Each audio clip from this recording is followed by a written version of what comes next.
Жалпы постаменттен баштап скульптурага найзасына чейин 33 метр түзөт. Эмне үчүн биз ак мраморду тандадык? Бул ак кар баскан асказоолуу биздин тоолор. Анан айланасындагы зданияларга да карадык, алар да ак мрамордон жасалган. Ошон үчүн биз ак мрамор тандадык постаментине. Скульптуранын жалпы бийиктиги 10 метр 30 сантиметр түзөт. Жез материалын тандадык, себеби 15 градустук наклондо болду постаменти.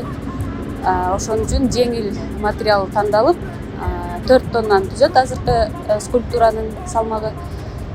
Эмне үчүн бул чуркап баратат? Бул азыркы күндөгү Кыргызстан, алдыга умтулуп жаткан, өнүгүп жаткан Кыргызстанды бергим келген. Бүркүт бул эркиндиктин символу, найзасы арткы колунда турат. Анын бул дагы Манастын айкөлдүгүнүн дагы бир өзгөчөлүгү. Бүгүнкү күндө өзүңүздөргө белгилүү болгондой айкөл Манастын айкелин реконструкциялоо иштери аткарылууда. Бүгүнкү күндө Манастын эстелиги орнотулду.